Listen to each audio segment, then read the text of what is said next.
Welcome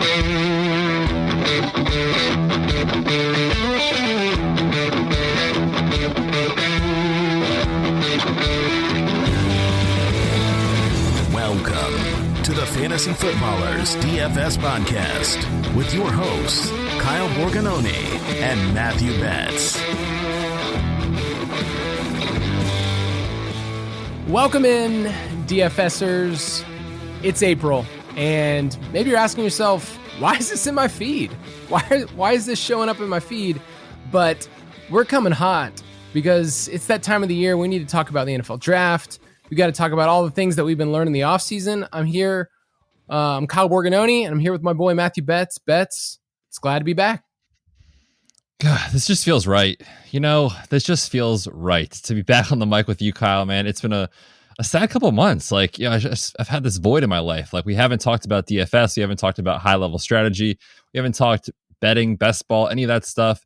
And it's kind of fun to do it now because there's no pressure of the weekly schedule of this week we got to make sure we hit on our cash plays and our DraftKings picks and all these things. We just get to talk strategy.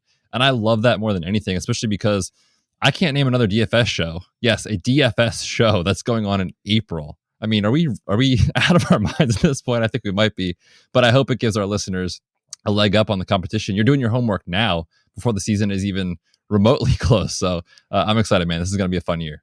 It's like those classes that you took in college where so much of the class was just discussion based. And so people could kind of give their theories. They can kind of say, this is what I think we should be, talking about in class. And then when it comes time to test day, we'll see whose theories actually mattered. And so, yeah, these next couple of months are going to be fun, man, because we're going to get to talk about some high level strategy. We're going to talk about some prop bets, some things that we've learned in the offseason. And hopefully that's going to steamroll into August and September when we're going to have some DFS contests. We got a lot of great things this year, some good partnerships lined up. So I'm excited.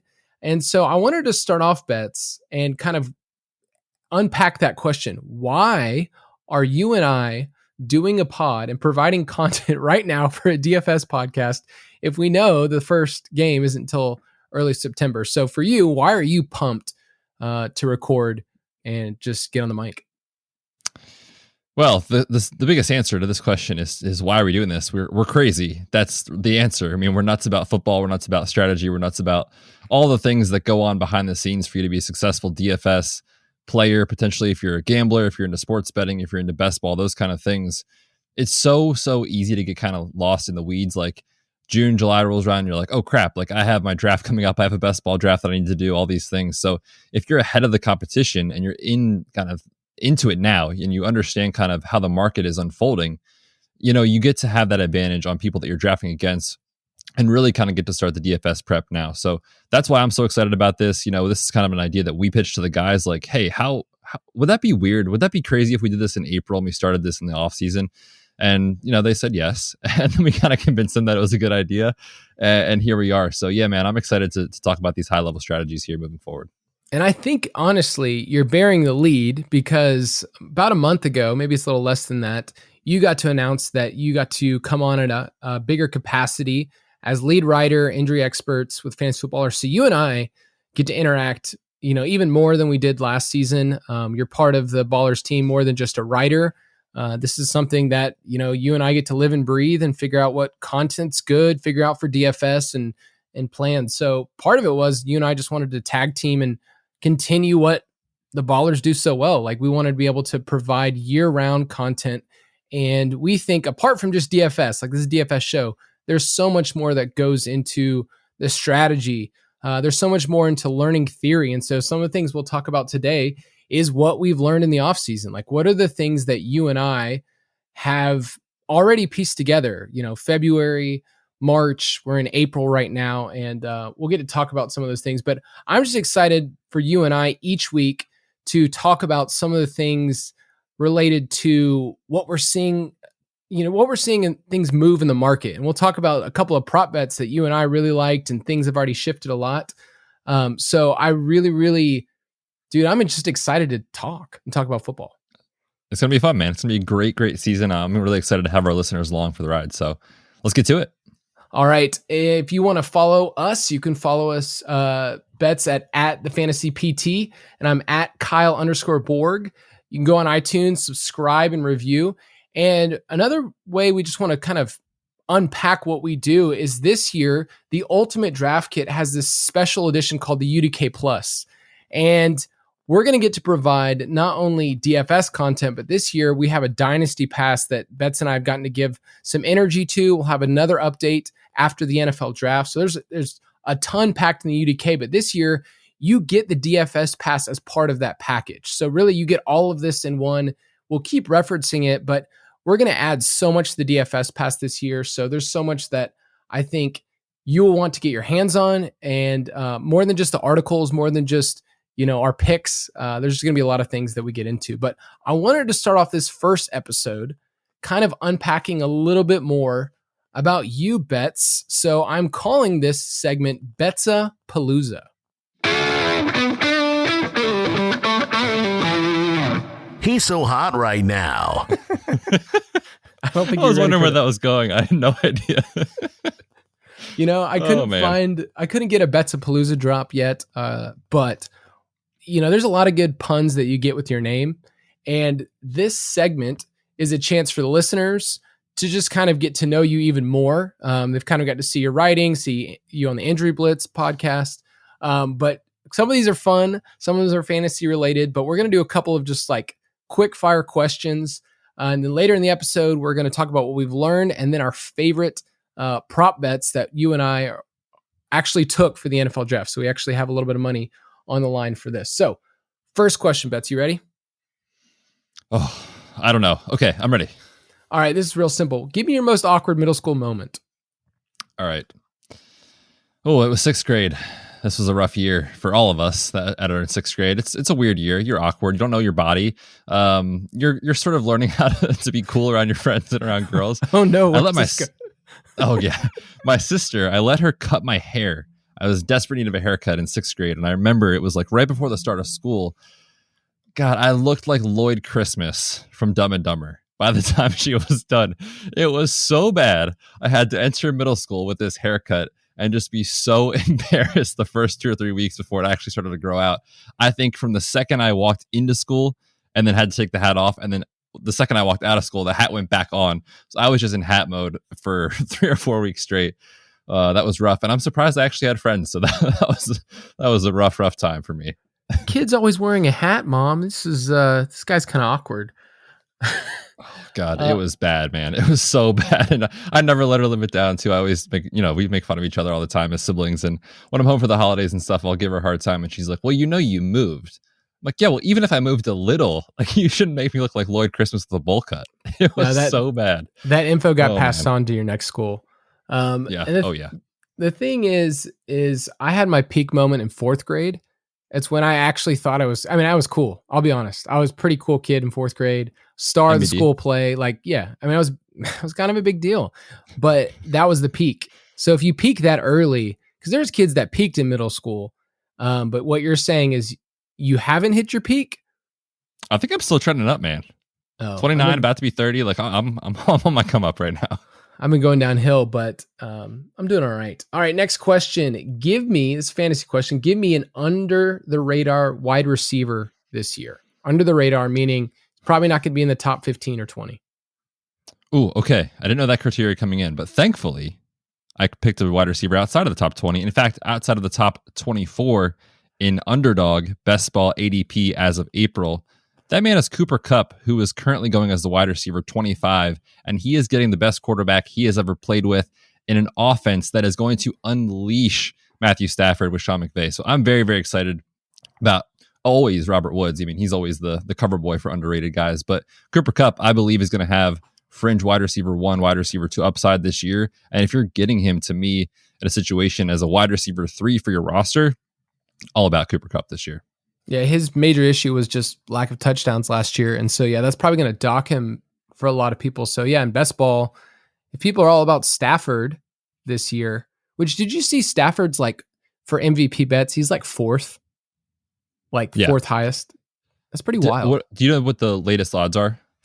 I actually bet it about a month ago when they just came out the first time. and I got it at 16-1. Yeah, it was 15 last time I saw it. Okay. Moving the line. No big deal. Yeah. That's what I do. That's what you do. All right. Speaking of quarterbacks, Josh Allen or Kyler Murray this year? Oh gosh, man. This is a toss-up. I honestly went back and forth a couple times, but I'm going to go with Kyler. I'm going to go to the hometown crew out in Arizona with the guys and the ballers. But the thing about Kyler Murray is we kind of forget, like, he was head and shoulders above Josh Allen for a while before that shoulder injury to the AC joint. And if you recall, there was like a month stretch where he didn't run the football. He didn't really throw it that well either. He kind of just got by. And when I say got by, he was still like a top 10 quarterback for fantasy, but he was the quarterback one for most of the year until that injury. And now you're getting a situation where, I mean, God, Cliff Kingsbury, please open up the offense inside the 20. They let Kenyon Drake run to the back of the lineman all the time. I hope that gets corrected. And if you see a little positive variance there, bounce back to more pass attempts inside the red zone, Kyler's going to smash with his rushing upside. And then, of course, the ability to throw the football too with DeAndre Hopkins in his second year. So it's a tough call. I lean Kyler. Always love Josh Allen. But what about you, man? What do you think?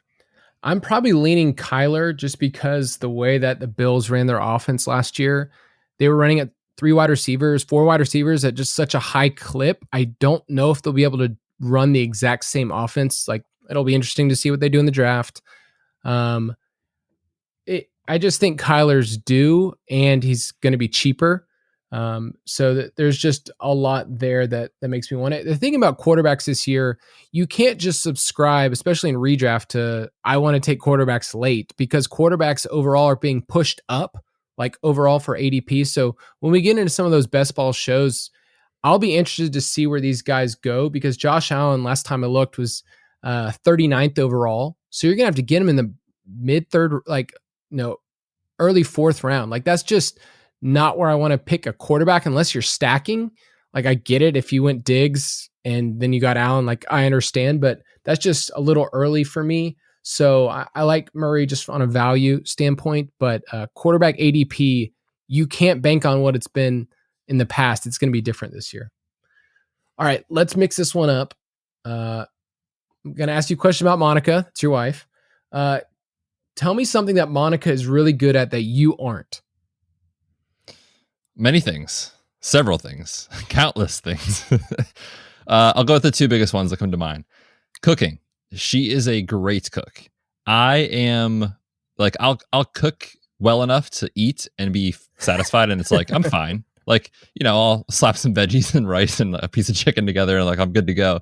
But she loves to like create these elaborate meals and like really cooks. And I benefit because I just eat it. So it's awesome for me. She's an awesome cook. I am not. And then creativity and like organization for her is huge. She's a teacher. So she crushes an organization where I have like, at any point in time, if you look at the computer, I've got like 17 different tabs open for an article that I'm writing. And like, I have like a sticky note with a stat that I wanted to include. And I've got papers over here and things over there. And I've got a note on my phone, and I'm all over the place. So she's way better at organizing, much better cook than I am. I would say, with Emma, she is way more organized as well. She's really, I'm putting my wife on blast right now. She does not care if like she doesn't see it, then it doesn't matter if it's like messy. So like a junk drawer, no big deal. Just throw whatever you want in there. A closet, if the door's shut, totally fine. And I remember calling her out early in marriage. I was like, I thought you like things clean. That was a bad answer. That was, I failed miserably on that one. Oh man. All right. This is a next question. Okay. It's a kind of either or. Would you rather, this is DFS related, win the Millie Maker, but go 0 for 17 in cash, or this year, 0 for 18, or not win the Millie Maker, but you cash every single week? So this on the surface seems like an obvious answer. It's like, yeah, Betz, pick the Millie, right? But I'm a cash game player for the most part. And I pride myself in that. So to go 0 and 17 in cash as someone who I think touts themselves as a cash game player would be not good for the brand. However, $1 million sounds pretty freaking sweet. So I will take the L in cash. And yeah, give me the Millie, man. Come on. I was thinking about not only the mental strain of not cashing, but then even for our show each week, if we go on each week, we tell people picks and they're just wrong. Like that's what you and I, that's what ballers do this all the time with their rankings. Like it's not just I have, my own teams, my own DFS lineups. Like I actually want people to do well. I want people to, win some money with DFS. And so there's that side of it is like, I won this $1 million and everyone else is like, yeah, but you didn't help me at all. So God, Betz, you're so selfish. It is tougher. When I wrote the question, I was like, I think it actually is a little bit tougher, but yeah, the Millie Maker. I mean, come on, people win those once in a lifetime, and we're talking about a handful of people on this earth, right? I would love to be part of that crew, and then I'll quit the footballers. That's the thing, though, is if we win the Millie Maker, you and I are quitting, right?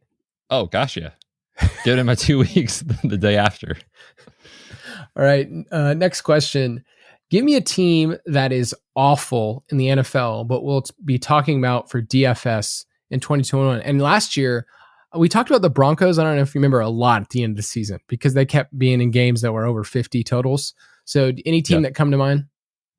How about the Jaguars? I mean, obviously we know who their quarterback's going to be. It's going to be Trevor Lawrence. Our boy Marv is there. James Robinson. We played a ton last year in DFS and in fantasy. He was a rock star RB1. And now you're getting Laviska Shenault in year 2. You're getting Darrell Bevel under center, who's going to open up the passing game. He did that a lot with Matthew Stafford in Detroit. That vertical attack should bode very, very well for DJ Chark. So there's a lot to like about this team. I don't think they're going to be a winning team. Obviously, we saw them, they ended up with the first pick in the draft for a reason. And they're not going to make a big enough jump to be a winning team, but they're going to be a team that I think can put up some points on offense. And you look at the division, right? That division, the AFC South, is going to be one of the worst, in my opinion, in the NFL this year because the defenses are not good. So I want some Jacksonville Jaguars in DFS this year. I'll tell you that right now. But it's going to be fun to play Trevor Lawrence, kind of similar to last year. We played a little bit of Joe Burrow here and there, in the right spots. You could pick him and kind of mix and match and stack him with the T. Higgins or a Tyler Boyd. I could see a very similar scenario here where they're underpriced relative to the upside that these guys have. For sure. And the crazy part, other than, our boy Marvin Jones, it's the fact that division, like you said, it's actually winnable. Like we're not going to project the Jaguars to win, but like their win total is at 6.5. You look at that division, we've preached a lot about this. We'll talk about it again, but the Titans is a team that's due for regression. We don't know what to do with the Colts. We know the Texans are probably going to be one of the worst teams in the league. Like there are wins available for that team. So I think they will be bad, but there will also be kind of sparks. I'll throw out the Panthers. We talked about them last year a little bit with Curtis Samuel, but there's just playmakers there. We know we're going to be playing Christian McCaffrey, Robbie Anderson, DJ Moore, super fun. And who knows, Sam Darnold's just a wild card. We have no idea really what to do with him. But dude, maybe there's a Sam Darnold to Dan Arnold connection that nobody's really thinking about. You know what I'm saying? Definitely not. The Postman? No, but maybe. But listen, man, the Postman, he's an underrated playmaker. Like there were definitely moments last year in Arizona where Kyler would hit him in the hands down the field and he'd be like, oh, here we go, big play. And he would drop it. But if he holds on to those, man, he, for a tight end, like, come on. So yes, the Darnold to Dan Arnold connection this year, that has Betz and Borg written all over it. I'll tell you what. I'll give you the odds going back to the Jaguars right now on DK Sportsbook. They're plus 800 to win the division, which I know is probably not something that anybody wants to do, but I don't think it's the craziest thing that you could ever do. And they're plus 100 to go over 6.5. So I think they could surprise. I'm not projecting them for that, but a 7-10 season, hey, it's not the worst. Yeah, I think that division prop honestly is a good value bet. I mean, again, it's not like you're saying, oh, I'm going to take this to the bank, but listen, man, the Colts, if things go south, they're incentivized to sit Carson Wentz, right? Because they don't have to give my Eagles that first round pick if he plays less than a certain percentage of the snaps. So like, let's say they start off the season, 5-8 or something like that. And all of a sudden they're like, yeah, this isn't going well. Let's sit Carson Wentz. That team is now awful. And then you're looking at the Texans. They are going to be awful. Like there's a realistic possibility that, they have a better than plus 800 chance to actually take on the division. So I might talk myself into a little sprinkle maybe on that one. We'll see. Dude, it's just, I'm plus 800, throw $10, see what happens, whatever. But with the Colts, the benefits of the Colts is that they're getting Carson Wentz's salary paid for by your boys, $33 million, right? Pain. Just pain, man. Come on. I had to stick it to you. I had to bring it up. Hey, if you guys haven't checked out the article on the website, thefantasyfootballers.com, Kyle and I wrote up an article that we like talking about unders for teams' implied totals. And we'll talk a lot about these on the pod moving forward at different shows. But I mean, Kyle just put me in a body bag on this one, man, talking about my Eagles and how they're going to be awful under 6.5 wins. So check it out on the site. It's a good write-up. I had some fun writing up that one, talking about the greats such as Jordan Howard and Greg Ward Jr. I mean, there's some playmakers they got, buddy. It's so embarrassing.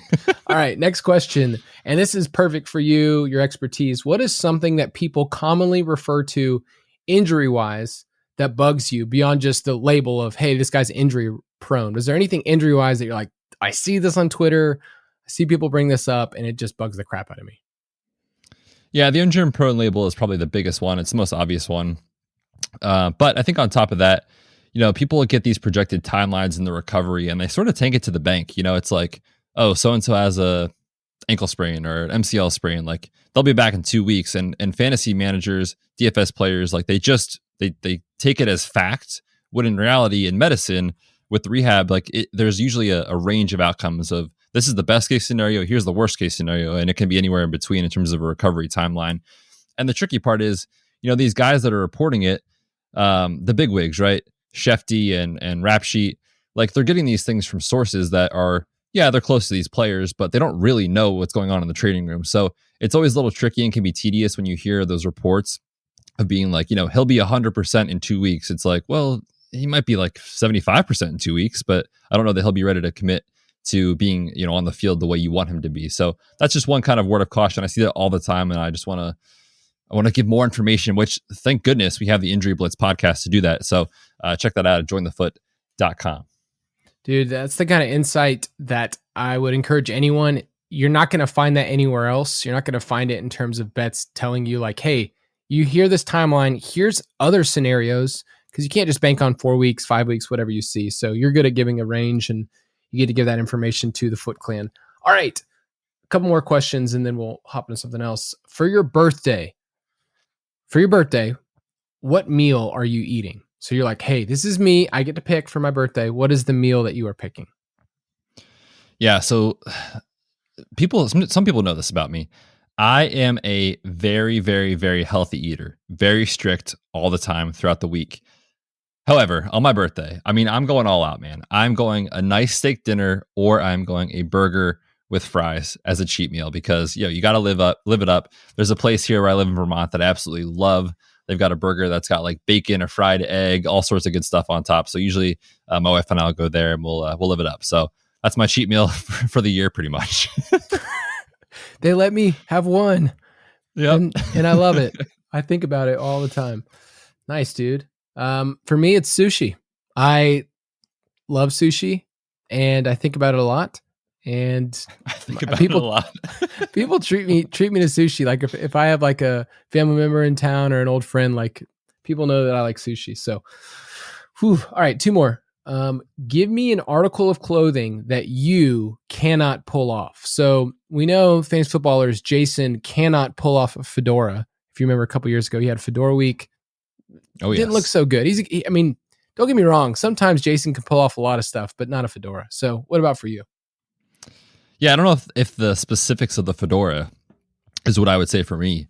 I don't know that I've actually ever worn a fedora, so I can't tell you for sure. But in general, I have a really weird shaped head. Like it's kind of small compared to the rest of my body. So hats don't fit me super well. So I almost like have to buy like a child's hat or like an adjustable that I can actually make small enough.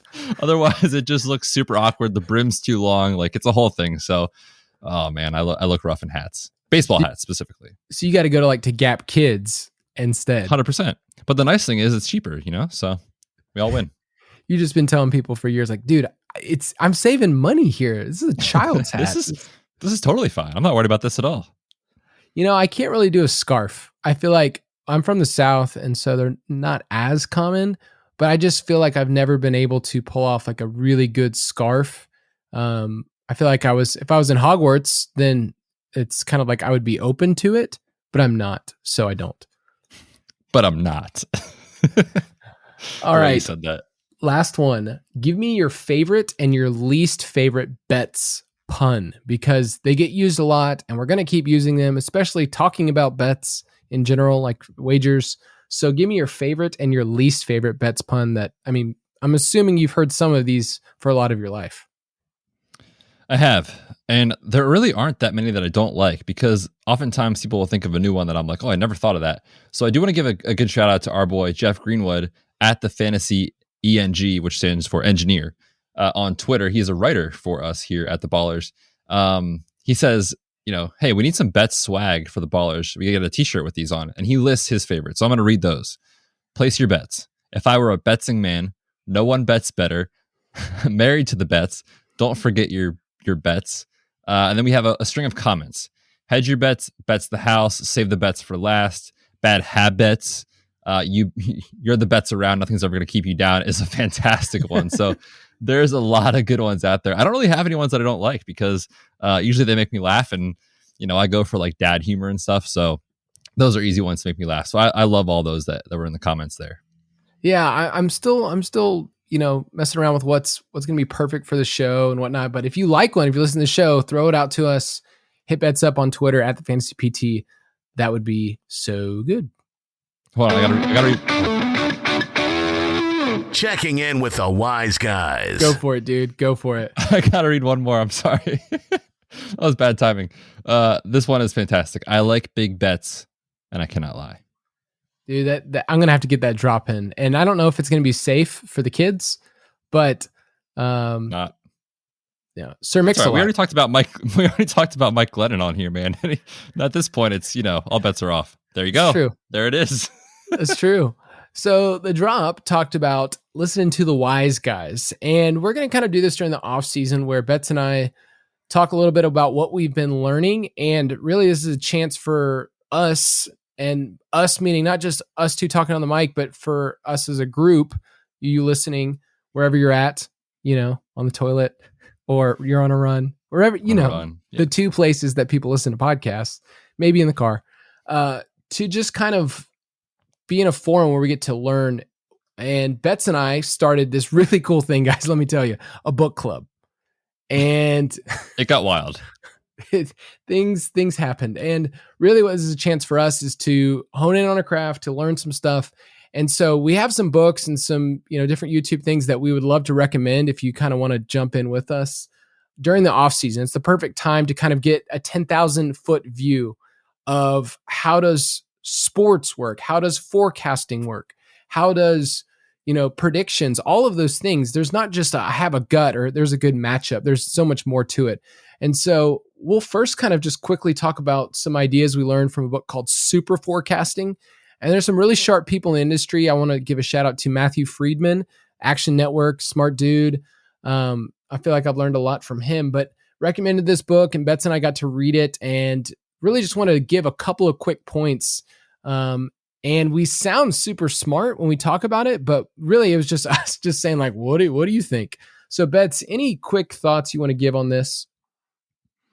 Yeah, for sure. The book it's a lot.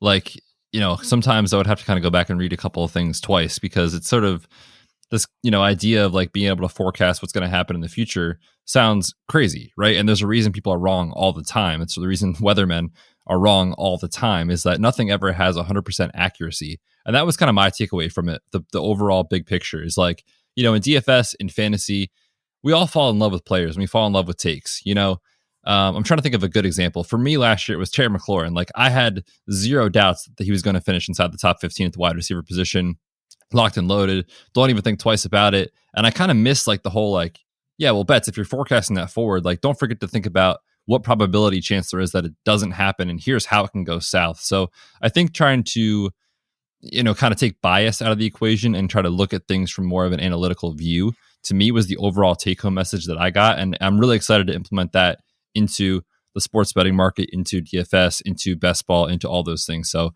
that was kind of my big take-home from the book. Yeah, and I think for both of us, getting to do this more as our profession, it's really caused me to look and say, okay, when I give a prediction or forecast, how much information do I really have in front of me? And one of the quotes from the book said, quit pretending you know things you don't and start running experiments. In other words, quit pretending you have all the information. You may have 20%. That's a starting place, but don't pretend that you have all of it. And I think about this a lot in terms of forecasting. Like for DFS, we talk about week to week, but right now for BestBall, for props and stuff, you only have a little bit of the information. So one of the props we'll talk about later is about Justin Fields and Mac Jones and Trey Lance. Like that's the hot topic right now, is who's going to be that quarterback at pick 3, but we don't have all of the information. We actually don't even have all the information about pick 2. Like every mocker has Zach Wilson there, but let's not pretend that's a foregone conclusion. Like Trevor Lawrence is the only one we really know on the board, like because they've kind of said it. And you would really have to put that at like 96%. You can't say 100%, but you really have to look at what you don't know and be able to admit, hey, I don't have all the information in front of me. I may have a hunch. That's totally fine. You don't need to neglect if you have this kind of gut reaction and you're a person that lives from the gut. You're like, this is just how I think about things. But realize you don't have all the information and then start putting forecasts, start running experiments and saying, all right, this is what I think. So you got another one, Betz? Yeah, I think just really quick, relating that to like DFS too, last year was our first year really like going all in on DFS. And I think about the mistakes I made the first, 2 seasons playing. Like I would just like make lineups willy-nilly and be like, oh, this is the week I know Derrick Henry is going to come out and smash for, 203 touchdowns. And I would just make every lineup with Derrick Henry. And sometimes that works, right? I did it with Dalvin Cook last year, and it was awesome against Green Bay. If you guys recall, he had that like 200-yard game with like 4 touchdowns. But that's short-sighted. Like that's not playing probability odds. Like I didn't manage my bankroll that week. I literally went all in on one player and didn't see the like both sides of the coin or the scenario that, I didn't have all the information. I didn't have the ability to correctly project forward the realistic chances of him having a smash week. And so, we'll dive into like specifics throughout the season and throughout the summer. But again, to me, it's just with this, understanding of you got to be willing to like be honest with yourself. Like, hey man, I don't know for sure if this is going to happen. I think it will, but here's kind of where it can take a turn for the worse. And here's where I'm going to, make lineups or make decisions that almost kind of hedge around that, so to speak, to make sure that you're still profitable and you're still doing a good job making sure that you're keeping yourself honest. And the thing is with sports, like there's so much probability in everything. It's not 50-50 always, and it's not 0-100. There's just so much more nuance. And there is a big difference between 51% and 50%. And so converting everything you do into percentages gets it out of your head and maybe onto a spreadsheet or a notebook, whatever it is. But another thought I just want to end this on is a lot of times, this is what it says in the book, a lot of times people are really open to the feeling of, oh, I was almost right. Like that's Twitter. It's like, oh, if I just would have had this one other player, I would have hit the nuts and I would have won the Millie Maker, But a lot of times we're not open to the alternate, idea, which is maybe I was almost wrong. Sometimes when we actually have a play where it hits, we also could have gone the other way where we could have been almost wrong. Like I think about this with Marvin Jones. That I was almost right about Marvin Jones being a top 12 wide receiver this past year. Like I said it jokingly on Twitter one time, like, the real wide receiver one in Detroit is Marvin Jones. Like, I didn't really think he was going to go there. But they took away a touchdown? I don't know if you remember that in week 17. Like he had 3 touchdowns. He had 3 touchdowns. It was like a 60-yarder and they took it off. And so there was a chance that he would have finished as wide receiver 12. Instead, he finished as wide receiver 18 and half point. And it was a huge jump. But like, just think about that. There was about like a 20-point difference between like 4 or 5 receivers.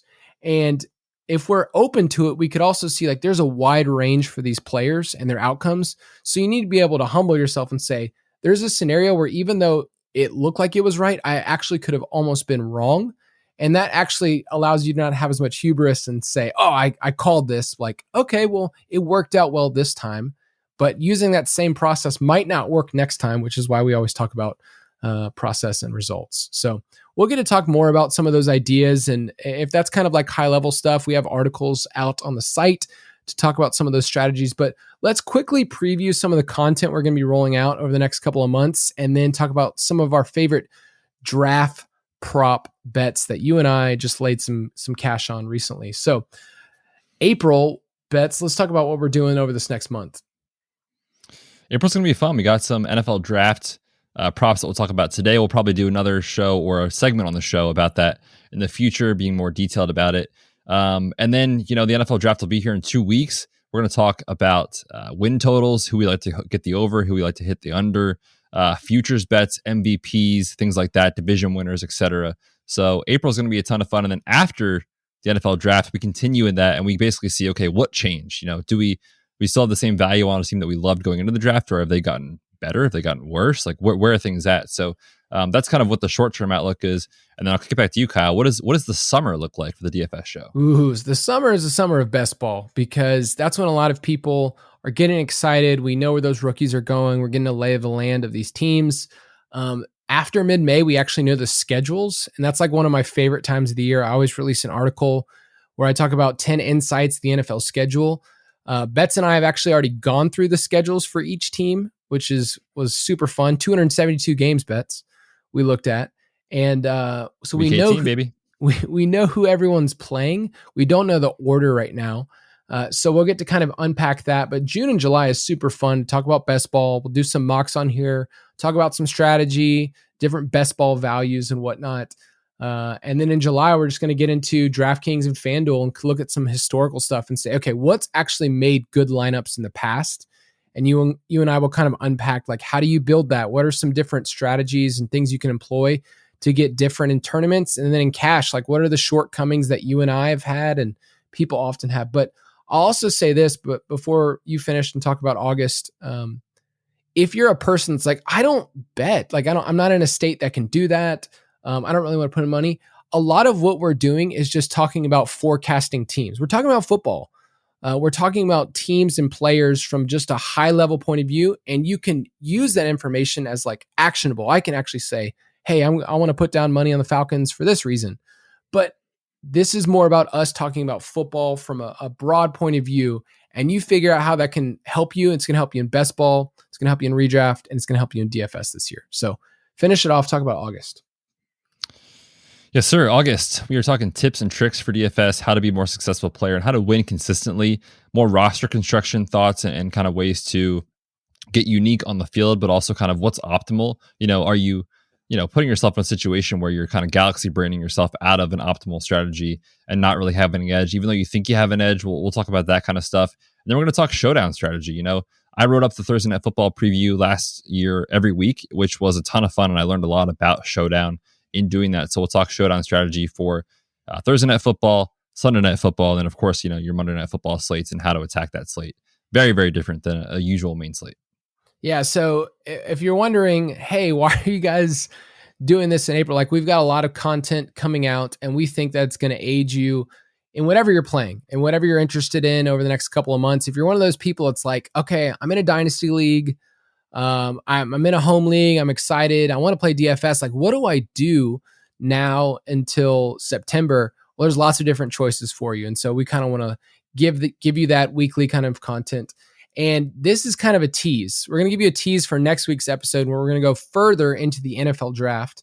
But Betz, let's talk about some of our favorite props right now on DraftKings Sportsbooks about the NFL draft. And that's something that we've had our eyes on a ton. We've been doing all of our rookie profiles, doing the dynasty pass. So rookies is like what we're talking about, what we're thinking about. We're looking at the draft board. I mean, it's just a fun process. It's like you get 2 or 3 months where you get this whole different avenue where we're thinking about projections and players. But now you and I are just talking about like these spots in the draft and these players and what order and whatnot. So give me one of your favorite bets that we like. I love the NFL draft. It's so fun, man. That Thursday night is such a fun time. I mean, everyone's glued to the TV in the NFL community, so it's super fun. But the first bet that I like that I made is Micah Parsons to be the first linebacker taken in the draft. And, shout out to Penn State. I'm a Penn State fan, so this might seem like a homer pick. But you look at any NFL draft analyst linebacker rankings, he's number one for everyone. And the reason I bring that up is because you have to lay juice to get this, right? It's minus 400. but it's still undervalued in my opinion. And we don't usually recommend to people like, hey, lay minus 500, lay minus 400, lay minus 600. And if you're not familiar with what that means, basically it means that you have to pay $400 to win 100 back, basically. So it's not a quote unquote good bet from that standpoint, but really this should be, in my opinion, like minus 650, minus 700, something like that. Micah Parsons is going to be the first linebacker taken. To me, this seems like an undervalued bet. So I love that one despite the heavy juice. You and I both made that bet today, actually. I'm going to tell you about one that you and I made, and Betz currently, if I'm not mistaken, this is no longer on the board at DraftKings. Oh, let's go. Moving the lines, Borg Betz. No big deal. So KBD, kind of a big deal. It is kind of a big deal and kind of fun, but I won't say that Betz and I were the only ones that were all about this.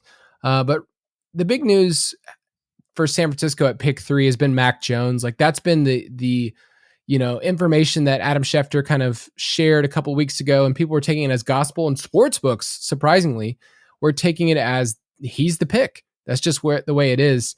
And, there's been more reports over the last week, like, okay, something's not right. They had his pro day the other day, and this was just something that was a prop on DraftKings where it was Justin Fields under 4.5. So in other words, Justin Fields was going to be in the top 4 picks. And based on the board, Jaguars, the Jets, the 49ers, and the Falcons, like it looked like it could go quarterbacks almost for the first 4 picks. And so Betz and I both jumped on that. And the lines moved a ton from like, it was plus 101 to minus 125 to right now, if I'm not mistaken, I'm going to scroll one more time. Like I don't even see his name on the actual DraftKings where you can even place a wager on him. And because things have shifted so much, and a lot of times I think it's those smoke screens, like we take a lot of things that we hear from the media and whatnot, and we just say, this is how the team feels. Or we take things of how the fantasy community feels and just put that, but that's just not how teams operate. So there's some really great content out there. I want to recommend, I don't like recommending other podcasts all the time, but PFF Forecast, those guys were way ahead of this as well. And way ahead of some of those things. So that super sharp guys, Eric and George, and that's something that Betz and I have been talking about for weeks. Like, man, Justin Fields feels like he's a top 4 pick. So you can't get that anymore. This isn't like a ha, look at us, but it was something that you and I were ahead of. So Justin Fields, I think he's going to be the 3rd pick, but I'll also add in, I did place a small wager on him being the 2nd overall pick because I could see the Jets do that. In every mock, they have Zach Wilson there, but the Jets haven't come out and said anything at all. And so it was pretty good odds for Justin Fields to be the 2nd overall pick. So Justin Fields for the win. Love it. Yeah, I'm going to piggyback on that one real quick. I also took him to go to the 49ers on the sportsbook. On DraftKings Sportsbook, you can take players and basically there's odds on which team is going to take them. So I doubled down with Kyle. I also took the Justin Fields to the Niners pick, which at the time was plus money. I think it was like plus 175 literally hours ago. And then it moved. So thank goodness for that. It's at minus 121 now. There you go. So a bit of a closing line value, which you love to see. So hopefully that sticks. We'll see. Obviously, it's a non-zero chance that it doesn't happen. We're really excited about it, but we'll see. I think Justin Fields, honestly, in my opinion, he's my 2nd favorite quarterback in this class. So I would take him at 2 if it was me. But either way, we are excited about him. I am also going to go in here on the draft props at total wide receivers taken in round 1. I'm going to go over 4.5. It is minus 182 the last time I looked. I think it actually moved a little bit. If I'm not mistaken, but when I bet it, that's what it was. And here's why. We know we're getting 3. Every mock you look at, you're getting Jamar Chase, you're getting Devonta Smith and Jalen Waddle as the top 3. And then you look around the industry, you look at what's going on with Daniel Jeremiah, you look at what's going on over with Evan Silva at Established Run. You're looking at, these guys that kind of know what's happening in football. Like they're plugged in. And then you look at the names that are there, and there's all sorts of different names that show up in the first round. It's Rashad Bateman, it's Kadarius Toney, it's Rondale Moore in someone's mock. It's all these guys, Terrace Marshall, your boy Kyle, just kind of popping up in the first round. So we don't know who it's going to be, but this bet, we don't care who it's going to be. We just need it to be 5 wide receivers in round 1. And I think there's some teams that kind of pick from about 16 on that could be in the market for wide receivers. So I like the over 4.5 there to go in the first round of the NFL draft. Yeah, and I just updated on our sheet, man. It's already moved to minus 200. So Betz, are you moving lines, man? Is that what you're doing? I mean, I only put like 5K on it, so yeah. He didn't, people. Just so you know, he didn't. I'll give you another one I like right now. It is Jalen Waddle, which is one of my favorite rookie profile articles to write, because Jalen Waddle just doesn't fit in a lot of other molds because he's like rock solid. He's about 5'10", 185, runs a freaking fast 4.4, but he also has special teams ability, and that's been shown to have really good correlation in the NFL if you have someone that can do that. He actually outproduced Devonta Smith. I think people forget that in his first games of the year until he got injured. His yards per route run behind the Heisman winner was like right behind it, like 0.01 yards right behind it. So Jalen Waddle's awesome. And right now you can get him for under 11.5, which I think is just kind of silly. And it's minus 125. So it was actually plus 105 when we placed the bet. So things are moving in the right direction for these that we've done so far. So it'll change next week. I just want to say that from when you get to hear this. And so this was just a tease so that on next week's show, you and I can talk about our favorite values based on how things moved for next week. Yep. And then last one real quick, total running backs taken in round one. It's at 0.5. So basically you're saying, is any running back going to go in the first round or not? I like the under. It's plus 175. So you're getting pretty good value. And I think that we're seeing a trend in the NFL. You know, every year there's a running back that gets taken. And this might seem silly, but look at what's happened. Like Josh Jacobs, has he been worth the first round pick for the Raiders? They don't think so. They just signed Kenyon Drake to starter money. Saquon Barkley, it sucks, but he had an injury. Like these things happen. And then you look at Rashad Penny in Seattle. I mean, the names go on and on and on that this just isn't the right thing to do. Like, I think running backs matter. I think there are good running backs and there are not good running backs, but the NFL's kind of philosophy, I think, is kind of shifting to running backs probably don't matter as much as other positions. And you look at who's drafting in the positions where running back's going to go. So I don't think we're projecting any running back to go in the top 20 probably. And then you look at kind of who's after that. Okay, we got the Colts. They've got Jonathan Taylor. You got the Titans. They've got Derrick Henry. The Jets are a wild card. They could. The Steelers need a running back. They could. The Jaguars, they could. So it sounds scary. But after that, you got the Browns with Nick Chubb and Kareem Hunt. You've got the Ravens who just got J.K. Dobbins. You got the Saints with Alvin Kamara. The Packers just signed Aaron Jones. The Bills are way too smart of an organization to do that. The Chiefs just took CEH. And the Bucks, they have every running back, right? They've got everyone. They've got Keyshawn Vaughn. They've got Giovanni Bernard. They've got Rojo. They've got Lenny. Like they're probably not going to take a running back in round one. So you basically have to sweat out 3 picks for this not to hit. And at plus 175, I feel like the value is just there. For sure. I took a small little bet on Travis Etienne to be the first running back because the favorite's Najee Harris, and I totally get it.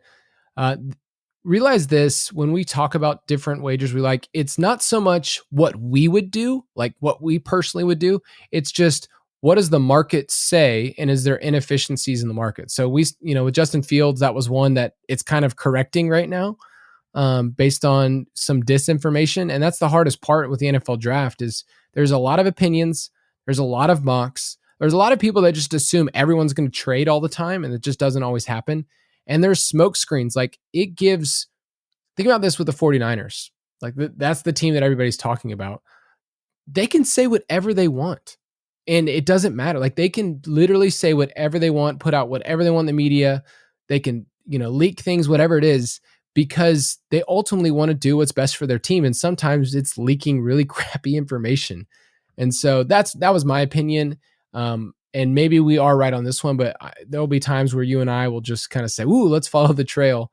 But I think that's the fun part of props is figuring out where there's inefficiencies, getting ahead before lines move.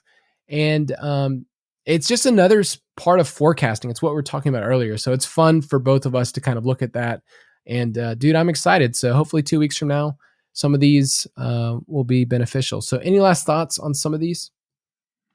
No, I don't think so. We're going to talk a lot more about these draft props. Like I said, on the articles on the website, we've got some, overs, unders for NFL franchises you guys can check out there. Get a head start on the podcast with those articles. Check it out, man. But make sure you're subscribed anywhere you get your podcast, because this year is going to be insane. I cannot wait for this season with the DFS podcast. Make sure you're tuning in.